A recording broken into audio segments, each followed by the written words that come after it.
Alors messieurs, dames, votre enfant sort de troisième. Il a l'envie d'aller vers un métier de l'enseignement agricole et notamment les métiers de la production horticole. Eh ben, il est au bon endroit. Il est au bon endroit parce que ça soit en CAP production horticole, donc cycle qui se fait sur 2 ans, ou bac pro production horticole, cycle qui se fait sur 3 ans, seconde, première, terminale. Suivant le niveau scolaire en sortie de troisième, nous allons l'aider à s'orienter vers la meilleure formation possible. Pour quelqu'un qui a perdu un peu confiance, qui a besoin de se remettre un petit peu en route vers les études, effectivement, ou qui souhaite très vite aller vers le monde du travail, un CAP est possible après ça, avec énormément de cours de travaux pratiques pendant la formation, 14 semaines de stage sur les 2 ans de formation. Voilà, donc c'est vraiment, on apprend le métier, voilà, être opérationnel en entreprise dans ce métier d'horticulteur ou maraîcher. Donc les élèves au bout de 2 ans sont diplômés avec un CAP.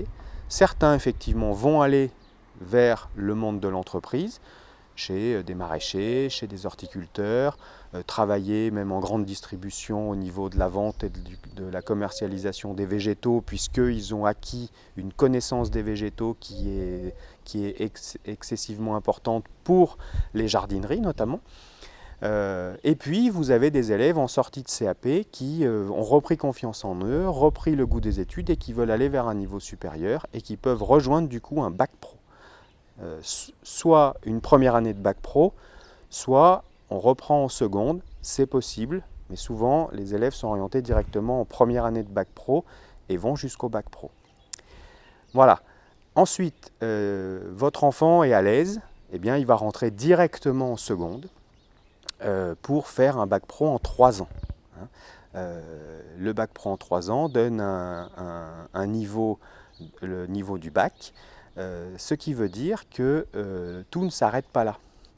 Pour des élèves qui ont bien travaillé, qui ont écouté, qui ont pris goût à l'effort, aux études, qui ont été assidus, attentifs, eh bien une poursuite d'études est parfaitement possible avec un BTS de l'enseignement agricole, alors qui ne se fait pas après ça puisqu'il n'existe pas après ça, mais qui existe dans des établissements pas très loin, proches d'ici.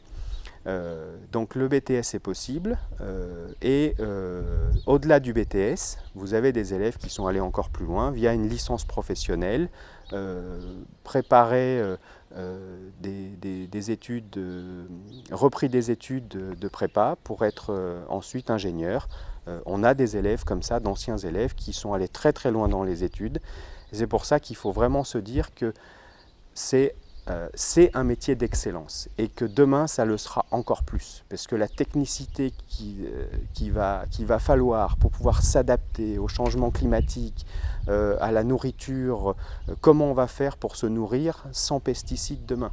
Il va falloir réapprendre à cultiver la terre en la respectant pour que demain les enfants, les petits-enfants et les générations à venir puissent continuer à vivre sur cette planète.